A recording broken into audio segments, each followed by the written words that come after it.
nos habíamos salido un poquito del tema por la temporada del año, pero regresamos al tema. Espero que les anime. Es difícil, es en cierta manera un poquito más retante a veces pensar en conocer libros completos de la Biblia. Ir desde su primer capítulo hasta su último capítulo y aguantar eso, el reto de no predicar por temitas, sino agarrar el libro completo y puede ser retante para ustedes, pero espero que si no se acuerdan de cada predicación del libro de Romanos, por lo menos en algún momento cuando pasen por Romanos se van a acordar, allá dentro de unos 20 años, me acuerdo cuando el hermano Eder nos predicó de Romanos, allá lejos. Les invito a estar estudiando este libro, es un libro muy bonito. Dice Romanos capítulo 9, versículos 1 al versículo 26. Verdad digo en Cristo, no miento, y mi conciencia me da testimonio en el Espíritu Santo, que tengo gran tristeza y continuo dolor en mi corazón, porque deseara yo mismo ser anatema, separado de Cristo, por amor a mis hermanos, los que son mis parientes, que son israelitas, los que son mis parientes según la carne, que son israelitas, de los cuales son la adopción, la gloria, el pacto, la promulgación de la ley, el culto y las promesas, de quienes son los patriarcas, y de los cuales, según la carne, vino Cristo, el cual es Dios sobre todas las cosas, bendito por los siglos. Amén. No que la palabra de Dios haya fallado, porque no todos los que descienden de Israel son israelitas, ni por ser descendientes de Abraham son todos hijos, sino en Isaac te será llamada descendencia. Esto es, no los que son hijos según la carne son los hijos de Dios, sino que los que son hijos según la promesa son contados como descendientes. Porque la palabra de la promesa es esta: por este tiempo vendré y Sara tendrá un hijo. Y no solo esto, sino que también cuando Rebeca concibió de uno, de Isaac nuestro padre, pues no habían aún nacido, ni habían hecho aún ni bien ni mal, para que el propósito de Dios conforme a la elección permaneciese, no por las obras, sino por el que llama, se le dijo: el mayor servirá al menor. Como está escrito: a Jacob amé, mas a Esaú aborrecí. ¿Qué pues diremos? ¿Que hay injusticia en Dios? En ninguna manera. Pues a Moisés dice: tendré misericordia del que yo tenga misericordia, y me compadeceré del que yo me compadezca. Así que no depende del que quiere ni del que corre, sino de Dios que tiene misericordia. Porque la Escritura dice a Faraón: para esto mismo te he levantado, para mostrar en ti mi poder y para que mi nombre sea anunciado por toda la tierra. De manera que de quien quiere tiene misericordia, y al que quiere endurecer, endurece. Pero me dirás: ¿por qué pues inculpa? Porque ¿quién ha resistido a su voluntad? Mas antes, oh hombre, ¿quién eres tú para que alterques con Dios? Dirá el vaso de barro al que lo formó: ¿por qué me has hecho así? ¿O no tiene potestad el alfarero sobre el barro para hacer de la misma masa un vaso para honra y otro para deshonra? ¿Y qué si Dios, queriendo mostrar su ira y hacer notorio su poder, soportó con mucha paciencia los vasos de ira preparados para destrucción, y para hacer notoria las riquezas de su gloria, las mostró para con los vasos de misericordia que él preparó de antemano para gloria, a los cuales también ha llamado, esto es, a nosotros, no solo de los judíos, sino también de los gentiles? Como también en Oseas dice: llamaré pueblo mío al que no era mi pueblo, y a la no amada, amada. Y en el lugar donde se les dijo: vosotros no sois pueblo mío, ahí serás llamados hijos del Dios viviente. Vamos a orar. Señor y Dios, te doy gracias en esta mañana porque nos concedes la vida, y gracias, Señor, por tu misericordia para con nosotros, por tu gracia derramada para con nosotros. Te ruego, Padre, que tú hables a nuestros corazones, que tú, Señor, me uses a mí, me des a mí las palabras necesarias, que animes a mis hermanos, Señor. Si hay alguien aquí que no conoce a Cristo, que este sea el día que pueda llegar a doblar sus rodillas e invocar el nombre del Señor y ser salvo. Para los que ya te conocemos, que tú nos des descanso, nos des confianza, nos des esperanza, Señor, que nos gocemos en seguir creciendo en ello y podamos, Señor, en estos tiempos especialmente, poder llevar el evangelio a otros que necesitan conocer a Cristo, no solamente como su Salvador, sino como su Señor y Rey en sus vidas. Te ruego, Señor, por aquellos mis hermanos que no han podido llegar por causa de enfermedad, que tú les sanes, los que se están recuperando de operaciones, los que están enfermos, Señor, que tú obres en sus cuerpos. Gracias, Señor, te damos por tantas bendiciones que tú nos das. Te ruego esto en el nombre de Cristo Jesús. Amén. Recientemente con mis alumnos en la secundaria, dándoles clases de historia, veíamos la historia de Benito Juárez. Era una persona de origen indígena. No era físicamente agraciado, de hecho era más chiquito que yo, entonces yo podría ver a Benito Juárez hacia abajo, estaba chiquito, era más chiquito que yo, seguramente y en verdad, seguramente había más indígenas inteligentes. Además de él, habría muchos indígenas inteligentes, habría muchos de ellos con muchas habilidades. Y pudo inclusive él, cuando fue a Oaxaca, haber ido a caer en casa de un rico que no le interesaban los indígenas. Pero por alguna razón que él no conocía, él llegó al poder en México. Él llegó a ser presidente de la República. Y a pesar de que hizo muchas cosas injustas, que promovió y que afectó a mucha gente, y con todo eso en una convicción política, no en una convicción religiosa, no porque realmente quisiera que los mexicanos conocieran a Cristo, en una convicción completamente política, concedió la libertad de cultos.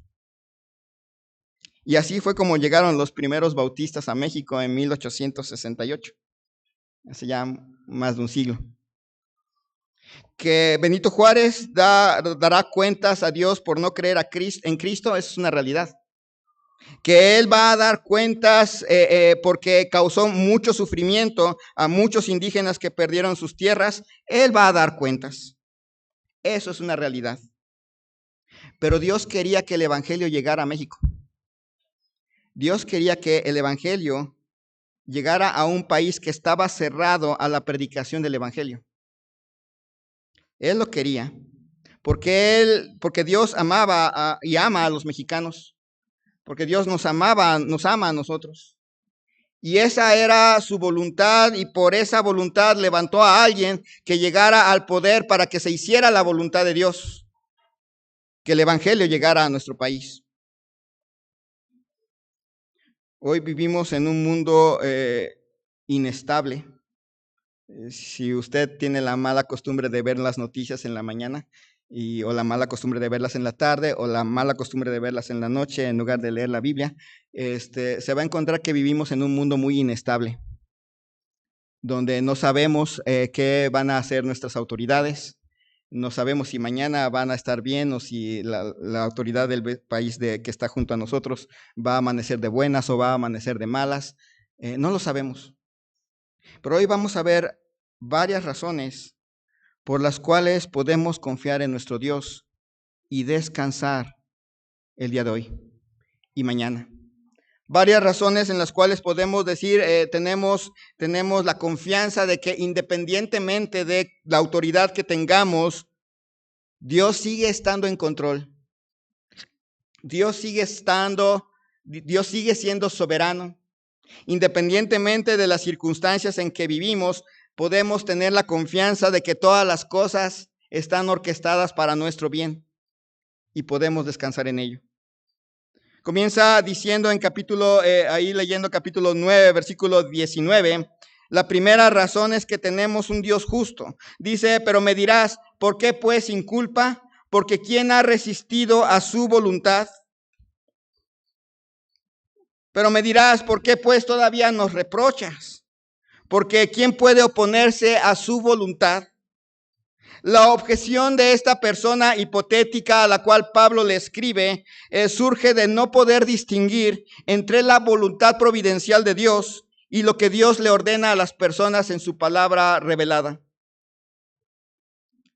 En la época en que vivió el faraón, Dios estaba encaminando a la venida del Mesías, y aunque iban a pasar todavía más de 1400 años, esa era la voluntad de él, y era perfecta y era agradable. Venía el Mesías.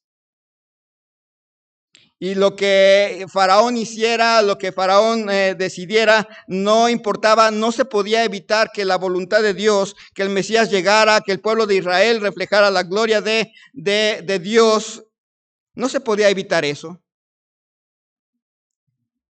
Lo que sí se podía, lo que sí estaba en las manos de Faraón, era responder al mandato que Moisés le trajo. Deja ir a mi pueblo. Ese era el mandato que tenía que obedecer Faraón. Dios puso a Faraón ahí, Dios levantó al Faraón ahí, no porque fuera el mejor, la mejor persona o la persona con más habilidades. Tenía varios hermanos en la familia real egipcia, cualquiera, en realidad no necesariamente el mayor podía llegar al poder. Pero Dios levantó a este Faraón porque la intención era obviamente tomar a Israel como su pueblo, para que fuera la imagen de su gloria, liberar al pueblo de Israel, empezar a cumplir sus promesas allí en la tierra de Palestina, y el faraón no podía hacer nada conforme a esa voluntad. Pero Dios, por medio de Moisés, le dijo, deja ir a mí, a mi pueblo, y él era responsable por dejarlo ir. Así que no fue simplemente Dios poniendo a Faraón y obligándole a no dejarlo ir y exprimiendo al pobre de Faraón porque no podía él hacer otra cosa más que gobernar y oponerse a la voluntad de Dios. No era así. Es cierto, Dios lo levanta, le permite llegar al poder, pero va a rendir cuentas por lo que él haga en ese poder, porque Dios es justo. Ejemplos tenemos muchos en la historia bíblica. Está Sennacherib, el invasor asirio de Israel. La voluntad de Dios era juzgar a Israel por sus pecados, pero él era responsable de cómo iba a ser ese juicio. Lo vemos hablando en contra de Dios, pensando que por su poder él había llegado ahí, que por su vida, por su inteligencia, él estaba allí y no le daba honra a Dios. Tenemos el ejemplo de Nabucodonosor. La voluntad de Dios era sacar a lo que quedaba de Judá para poderlo preservar de la corrupción, porque Dios está pensando en el Mesías. Lo que iba a hacer Nabucodonosor, cómo iba a reaccionar, era responsabilidad de Nabucodonosor, y reconocer finalmente que el cielo gobierna fue una de sus acciones. Tenemos ejemplo en Ciro. Dios permite que este rey persa llegue al poder. Tenemos también a Augusto César, a Pilato, a Nerón, a Diocleciano, gentes que vivieron en la época bíblica. Dios les permite llegar al poder y está haciendo algo hacia el futuro o hacia el pasado, depende del lugar. Si es Sennacherib, Nabucodonosor, Ciro, está pensando en la venida del Mesías y en la redención de la humanidad. Si estamos hablando de Augusto César, Pilato, Nerón, Diocleciano, está pensando ya en la segunda venida. Sobre eso no puede hacer nada el hombre. Pero lo que Dios revela en su palabra, de eso sí son responsables. Tenemos un Dios justo. Ejemplos en la historia posterior los tenemos.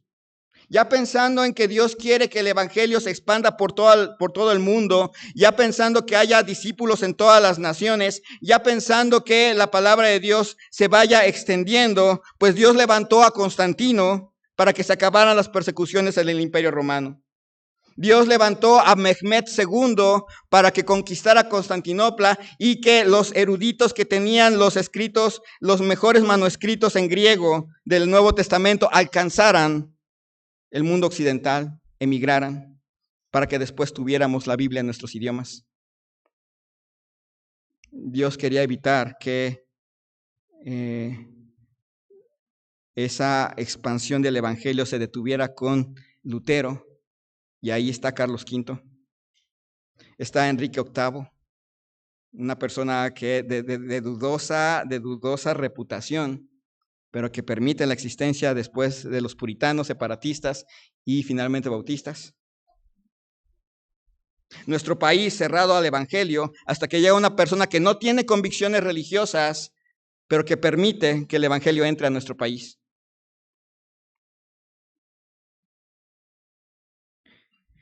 Esto nos debe de dar confianza, tranquilidad, hermanos. La voluntad de Dios es buena, agradable y perfecta. Y es una sola, no son voluntades chiquitas. Es una sola voluntad porque es de un solo Dios. Y nos encaminamos al retorno de Cristo. Cristo viene. Y mientras eso viene, mientras Él viene, nos ha dejado su voluntad, nos ha dejado lo que Él quiere para nosotros como iglesia, nos ha dejado ese gran propósito de glorificar a Dios, de representar a Dios en nuestra sociedad, de mostrar la gloria de Cristo, de glorificar a Cristo, de llevar el evangelio a cada criatura para que más personas glorifiquen a Dios. Y en esa voluntad sí somos responsables. ¿Cómo va a llegar Cristo? El hecho de que va a regresar, nadie lo puede evitar. Lo que nosotros como iglesia hacemos, sí podemos, sí somos responsables. Nos debe de dar tranquilidad, hermanos, porque inclusive las personas que llegan al poder hoy en día, que llegan a la cúspide del poder, no llegan, pensamos nosotros que llegaron a lo mejor por votos populares y otros por, digamos, negociaciones de otros poderes, pero en realidad llegan al poder porque Dios les permite estar en el poder.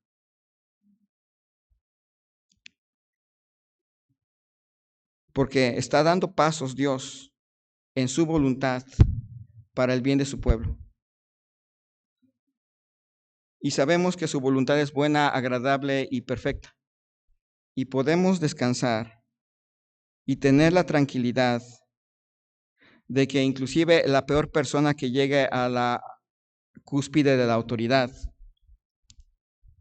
va a obrar fuera del control de Dios. Todas las cosas nos ayudan a bien. Independientemente de los gobiernos, independientemente de quienes llegan al poder, podemos descansar en que hay uno más grande que ellos. Y ese es Dios. Y ya nos ha dejado claro en capítulo 8 que sabemos que a los que aman a Dios todas las cosas les ayudan a bien. Están ahí y ellos van a ser responsables de todo el daño que hagan, de todo el bien que hagan, es cierto, pero también van a ser responsables de todo el daño que hagan y a nosotros, y no es con nosotros, sino con Dios con quien se van a enfrentar. A nosotros nos queda descansar en Dios y saber que Dios no es injusto y saber que Dios siempre va a obrar en justicia y siempre va a cuidar de nosotros. Así que si tiene la mala costumbre de, en lugar de levantarse y leer la Biblia, prender la televisión a las noticias y ver si hoy va a haber aranceles o no va a haber aranceles, podemos descansar. Tenemos un Dios que cuida de nosotros. Y quienes llegan al poder van a dar cuentas a Él. Van a dar cuentas de lo que hicieron con lo que Dios les permitió tener. Pero a nosotros nos va a cuidar como lo hizo en el pasado. Tenemos un Dios que es justo.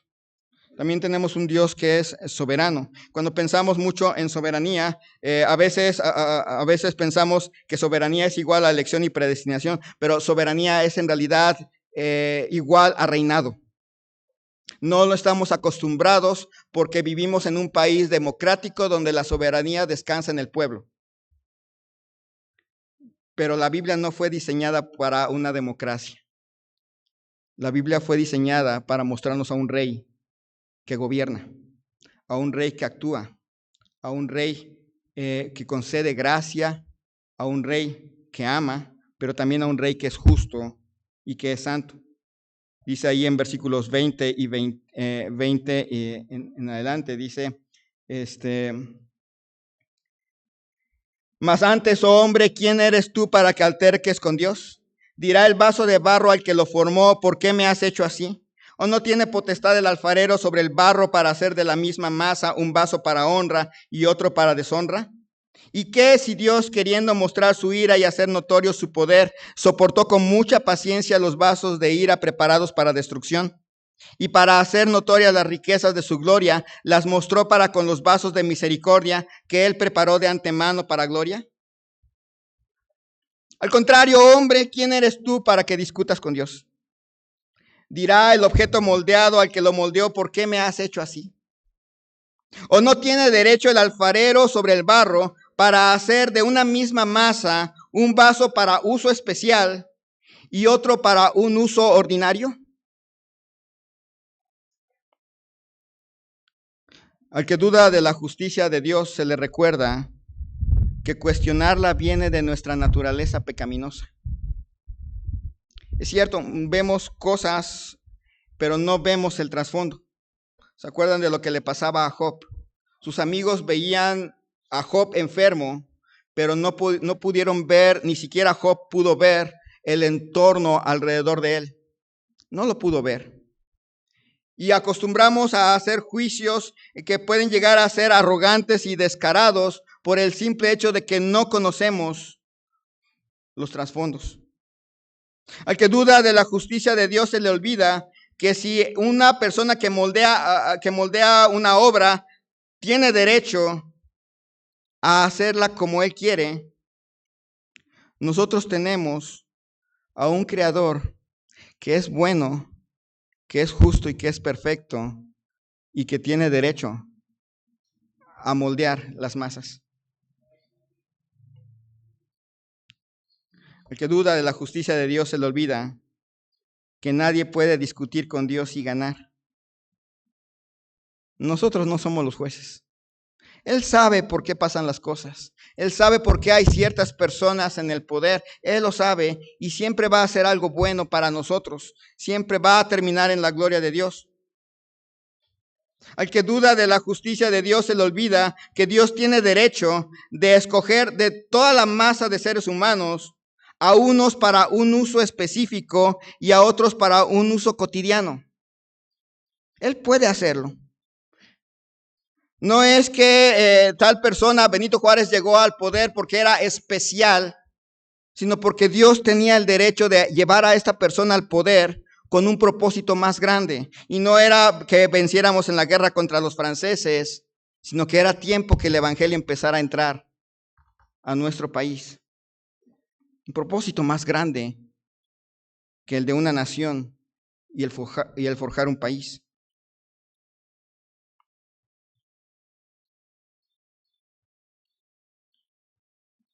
Pensamos en eso. Providencialmente levantó a Faraón cuando estaba Faraón en la época de Moisés. Levantó a Faraón, lo puso en el poder. El pecado nos lleva a cuestionar por qué lo hizo, por qué no puso una persona que amaba a Israel, por qué no dejó que Moisés llegara al poder, se convirtiera él en Faraón, aunque no estaba en la línea de sucesión, estaba cerca de la línea de sucesión. ¿Por qué no quitó a todos y puso a Moisés como Faraón y él hubiera librado a los hijos de Israel? ¿Por qué no lo hizo? Él sabe que era lo que era mejor para Israel y dejó que Faraón llegara al poder. Lo mismo pasa con personajes de la historia bíblica. Nos sorprende cómo personas como Sennacherib llegaron al poder. Gente tan mala como Atalía o o Jezabel, gente tan terrible como Pilato llegara al poder. Nos sorprende cómo llegan esas personas al poder, pero tenemos un Dios que es bueno, que es justo, que es soberano y que tiene derecho a que esas personas, a decidir que esas personas lleguen al poder, porque hay un propósito más grande que el poder mismo.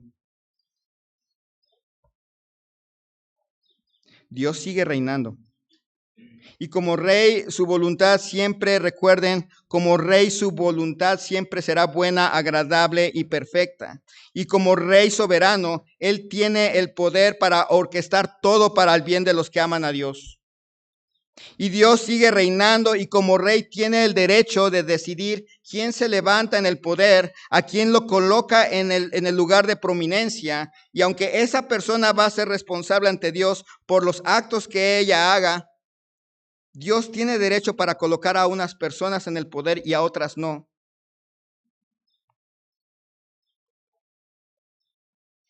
Pensando en su voluntad que es buena, agradable y perfecta. Él tiene el derecho de levantar a alguien y también el derecho de dejar a alguien en el anonimato de la historia y que nunca trascienda. Para hechos especiales y para hechos cotidianos. Él tiene ese derecho, porque es el soberano. Pero a diferencia de los soberanos de este mundo, por cierto, los soberanos de este mundo no tienen el control. Dicen en nuestro país, la soberanía está en el pueblo, pero a veces hacen cosas que nosotros no queremos. No está en nosotros. El rey de Inglaterra es soberano siempre y cuando no haga nada que el primer ministro no quiera. No es soberano. Van a oír mucho de la idea de soberanía. Y la idea de soberanía, les enseñaba a los niños de secundaria, la idea de soberanía es, no recuerdo si a los de este año, pero sí a los de otro año, les decía, la idea es de un país que no depende de otro en su economía, no depende de otro en su política y no depende de otro en su defensa. Y haciendo esas tres evaluaciones, ningún país es soberano, ni siquiera China. Todos dependen de todos y al final de cuentas todos dependemos de Dios. Pero Él no. Él es soberano. Él no depende de nosotros, Él no depende de nuestras leyes, no depende de nuestra visión del mundo. Y Él siempre va a ser bueno y tiene derecho a levantar a alguien y llevarlo al poder porque está pensando en su voluntad que es buena, agradable y perfecta. Está pensando en nuestro bien. Y no necesariamente el bien económico, no necesariamente el bien físico, pero sí el bien espiritual de nosotros. Tener un Dios soberano reinante nos debe de traer paz y seguridad. Confiamos en su justicia. Confiamos que Él sabe lo que es mejor para nosotros. Podemos pensar en Él y confiamos en que Él es inmutable, Él no cambia, Él no dice, voy a poner a esta persona, me equivoqué, mejor es eso. No, Él no va a hacer eso. Él sabe lo que es mejor para nosotros. Es un reto de fe. Es un reto de fe y confiamos en Dios. En este mundo que se ha vuelto inestable, en este mundo que de la multipolaridad que se ha vuelto inestable, podemos descansar en que siga habiendo un Dios reinante, que permite que ciertas personas lleguen al poder y los pone en lugares de prominencia, en sitios honrosos, para que su voluntad se haga. Y aunque ellos son responsables de lo que deciden, la voluntad de Dios va a prevalecer. Así que descansamos en Dios.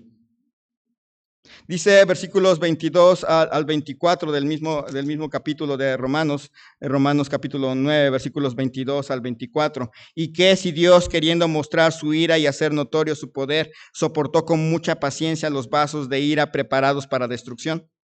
Y para hacer notorias las riquezas de su gloria, las mostró para con los vasos de misericordia que Él preparó de antemano para gloria, a los cuales también ha llamado, esto es, a nosotros, no solo de los judíos, sino también de los gentiles.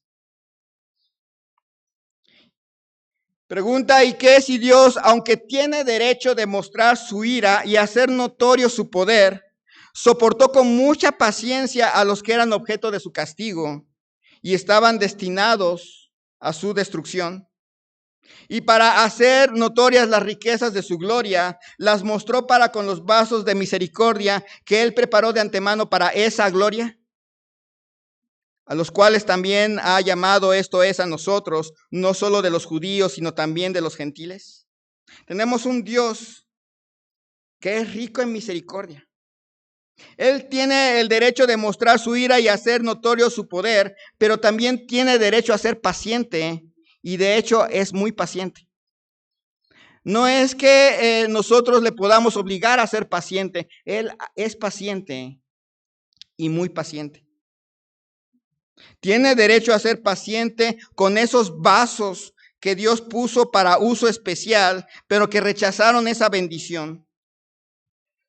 la idea de que están preparados para destrucción. El texto lo abre a que no necesariamente es Dios el que los ha destinado a hacer de destrucción. También se abre a la idea de que ellos también han producido su propia destrucción. Pero sea que o sea uno o sea el otro, el hecho es que su destrucción vino como consecuencia de que ellos en primer lugar se rebelaron a Dios. Lo hemos visto en muchas ocasiones. A veces pensamos que la misericordia de Dios es obligada, que Dios tiene la obligación de ser misericordioso con nosotros, y en realidad, como nosotros no tenemos control del tiempo y no tenemos control del futuro, sí podemos decirle a alguien que hay oportunidad para ser salvo hasta el último momento de la vida. Pero en realidad hay oportunidad para ser salvos hasta que Dios quiere. Alguien puede rechazar a Cristo y finalmente Dios decidir, ya no vas a creer. ¿Y sería justo? Sí, sería justo. Sería justo. Alguien puede ser rebelde y pensar, yo puedo ser rebelde las veces que quiera. No, no es las veces que quiera. Dios sigue siendo el Dios reinante. Y puede detener. Y puede cerrar el corazón. Eso le pasó a Faraón. Faraón, si ustedes se fijan, no endurece su corazón, no es Dios endureciendo su corazón desde el primer momento. Faraón empieza a endurecer su corazón, él se cierra y llega un momento, no en la primera plaga, no en la segunda, sino más adelante dentro de las plagas, cuando Dios finalmente endurece el corazón de Faraón. Y Dios dice ya no. Y ya no hubo oportunidad para Faraón.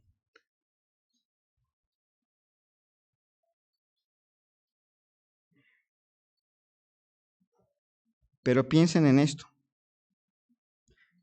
Usted y yo que estamos aquí, no éramos y no somos diferentes a Faraón. Es cierto, no tenemos corona y no vivimos en el siglo XV, pero somos pecadores. No somos muy distintos. Somos muchas veces rebeldes. Y dice que si Dios, queriendo mostrar su ira y hacer notorio su poder, soportó con mucha paciencia los vasos de ira preparados para destrucción. Dios tuvo y ha tenido paciencia con el malo para que podamos notar que tenemos un Dios misericordioso. Él fue paciente con el faraón. Él fue paciente con otras personas que han sido malas y es paciente no para que pensemos que Dios pasa por alto el pecado, sino para que notemos que Dios tiene paciencia. Pero esa paciencia tiene un límite. Tuvo un límite para Faraón, tuvo un límite para Sennacherib, tuvo un límite para Pilato, tuvo un límite para Herodes, tuvo un límite para Hitler. Le dio bastante paciencia. Es paciente, pero esa paciencia tiene límite. Y cuando Dios descarga su ira, cuando Dios finalmente destruye a estas personas, muestra y hace notorio que la paga del pecado es muerte. Hace notorio el poder de Dios. Es impresionante ver cómo descargó su poder sobre Hitler. Y no hubo remedio para él. De Herodes, ¿se acuerdan que uno de ellos se lo comieron los gusanos? Es paciente. Para quien esté aquí sin Cristo, recuerde, Dios es paciente, pero la paciencia tiene un límite. No juegue con Dios. Para nosotros, a veces vamos a ver que llegan personas al poder que son malas, malas, malas. Y preguntamos, ¿por qué no Dios descarga su ira y los destruye de una vez? Dios es paciente. Y a veces se nos olvida que Dios fue paciente con nosotros. Algunos conocieron a Cristo cuando eran más grandes y pueden mirar hacia atrás y decir, verdaderamente Dios fue paciente conmigo. Los que creyeron en Cristo cuando eran chiquitos probablemente no pueden percibir esa enorme paciencia, pero también Dios fue paciente. Él tiene derecho de tener paciencia del malo para que podamos notar la mucha misericordia que Dios ha tenido con nosotros. Él tiene derecho de manifestar la gloriosa suma de sus atributos a quienes Dios estuvo preparando para recibir esa misericordia. El hecho de que haya llegado el Evangelio a nosotros no es porque éramos mejores.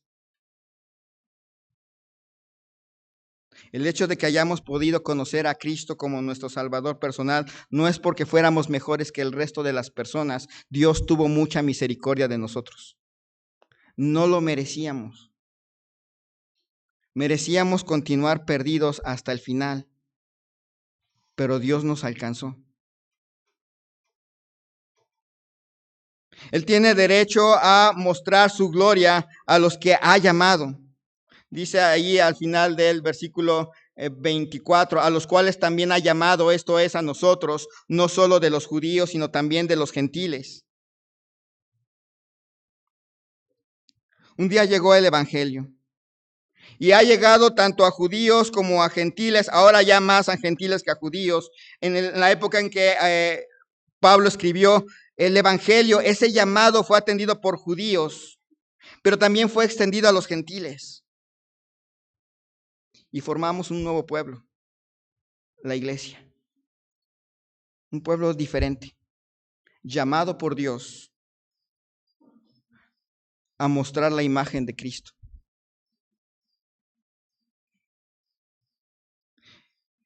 Piense por un momento en cómo personas como el faraón tuvo un espacio de misericordia, pero hubo un momento en que ya no hubo marcha atrás y su corazón fue cerrado.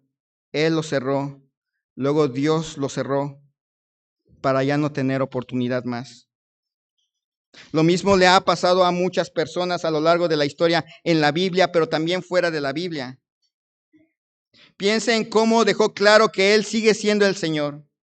Las 10 plagas que hubo en Egipto fueron una demostración del poder de Dios. Pero usted y yo no somos mejores que Faraón. Somos pecadores, rebeldes.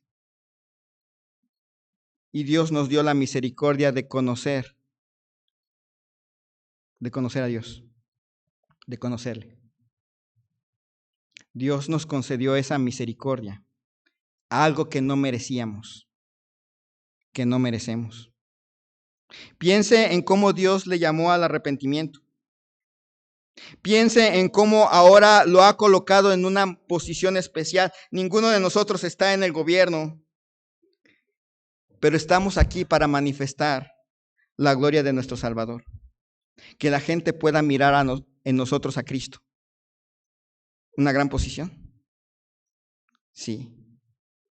Una excelente posición, que el Evangelio siga corriendo a través de o por nosotros, es su voluntad y no podemos evitar esa voluntad, lo que nos hace responsables de obedecer sus mandatos.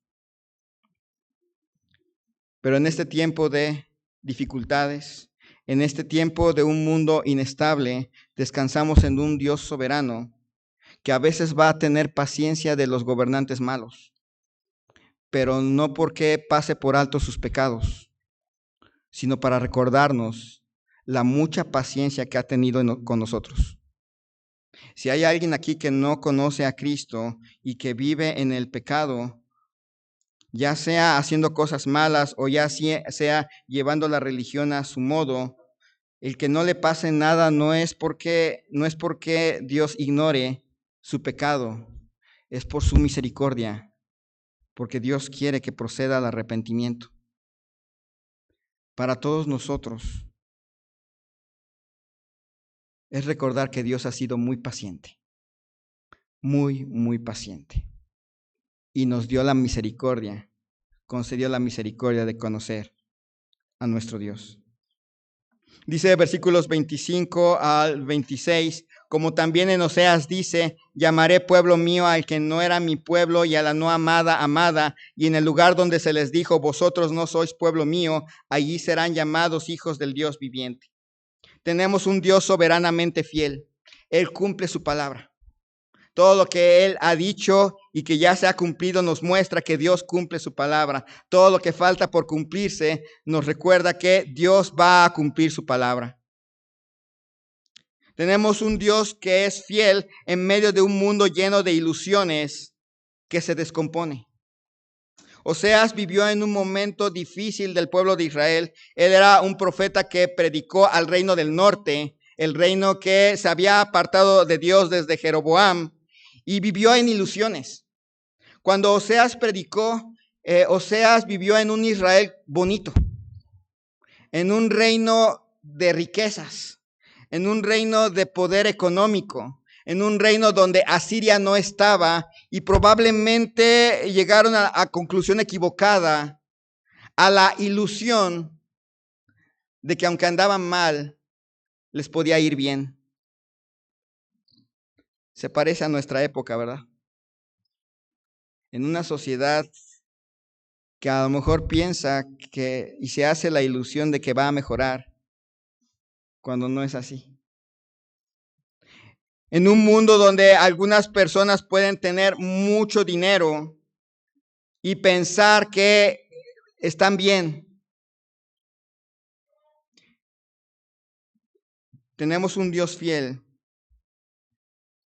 en medio de un mundo lleno de ilusiones, en medio de un mundo que se está descomponiendo a pasos agigantados. Tenemos un Dios que es fiel a pesar de la infidelidad de su pueblo.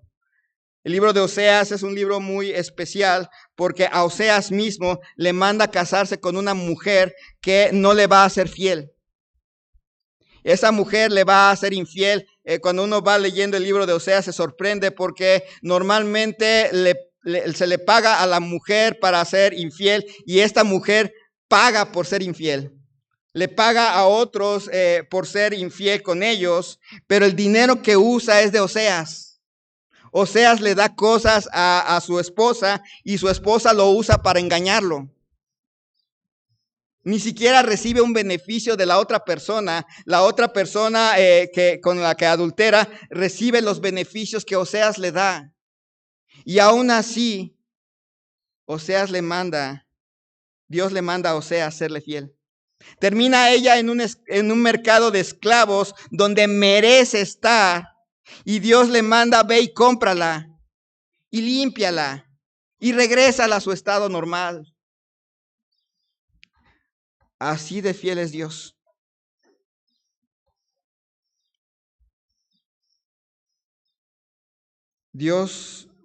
Tenemos un Dios que fue capaz de ir por su pueblo, comprarle, reintegrarle a su antigua posición de honor en Cristo Jesús. Tenemos un Dios que nos recuerda que Él cumple su palabra. Va a señalar el pecado, va a cumplir sus juicios, pero también trae salvación. Tenemos un Dios que derrama gracia a judíos y también a gentiles. Dice, llamaré pueblo mío al que no era mi pueblo y a la no amada, amada. Y en el lugar donde se les dijo, vosotros no sois pueblo mío, ahí serán llamados hijos del Dios viviente. Es curioso que usa Pablo este versículo, este texto de Oseas y lo trae a la mente y lo aplica a los gentiles cuando también originalmente era dado para Israel. Porque Israel había perdido cualquier derecho de exigir ser el pueblo de Dios. De hecho, en la actualidad el pueblo de Dios, el pueblo de Israel, no tiene derecho a exigir ser tratado como pueblo de Dios. Se ha separado de Dios.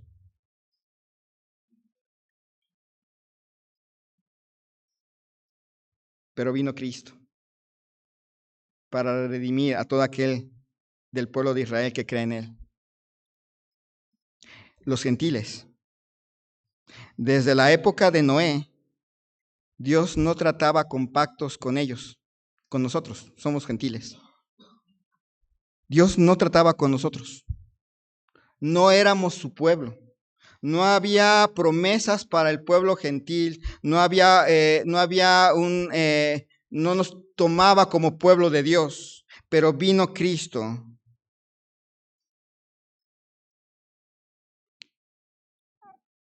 a hacer de un pueblo que no era pueblo, volverlo su pueblo. Nosotros no éramos el pueblo de Dios. No teníamos derechos ni promesas. salvo que aquí haya algún judío, el resto de todos nosotros estábamos alejados de la ciudadanía de Dios. No merecíamos ser nombrados pueblo de Dios. Y Dios hizo muchas cosas a lo largo de la historia para que usted y yo podamos ser ahora el pueblo de Dios. Intervino de maneras grandiosas.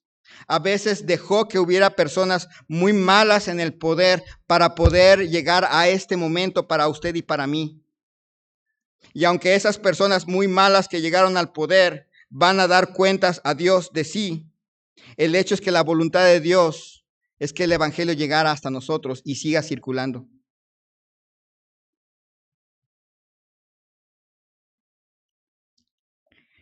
En un acto de gracia nos dio el título de pueblo de Dios. No es por derecho, no es una obligación de Dios, es un acto soberano de Dios de cumplir sus palabras. Hoy vivimos en un mundo que se ha vuelto muy incierto. Algunas personas han llegado al poder en los países cuyas acciones nos han sumido en la incertidumbre, en no sabemos qué va a pasar mañana o no sabemos si el mundo va a cambiar en el siguiente Twitter. No lo sabemos. Pero tenemos un Dios soberano que está desarrollando su voluntad. Y su voluntad es buena, agradable y perfecta. Que orquesta todas las cosas para bien de los que le aman. Que nos ha marcado un destino, ser conforme a la imagen de su Hijo para que Él sea el primogénito entre muchos hermanos. Y en medio de este mundo incierto, si Dios es por nosotros, ¿quién contra nosotros? ¿Quién nos separará del amor de Dios que es en Cristo Jesús?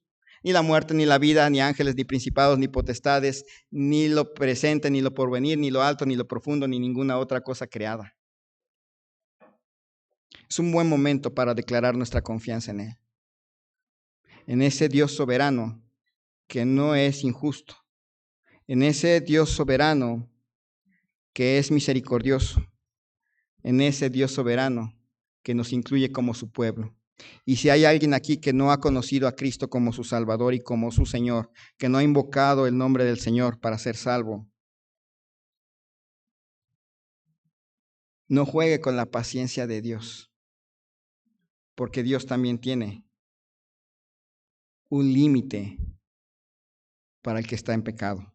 Vamos a orar. Señor y Dios, te damos gracias en esta tarde ya por la vida que nos concedes. Gracias, Señor, porque tú eres bueno, tu misericordia es para siempre. Gracias, Señor, porque tú has tenido misericordia de nosotros. Nos permitiste admirarte, mirar tus atributos a través de tu palabra, conociendo el Evangelio, conociendo a Cristo.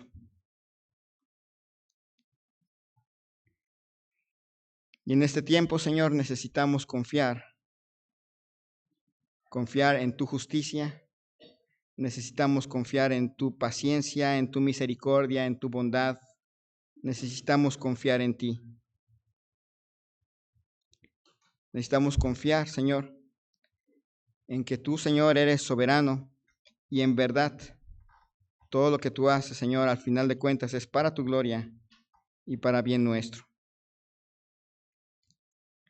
Tú bendigas este tiempo. Y así, mientras nuestra hermana toca el piano,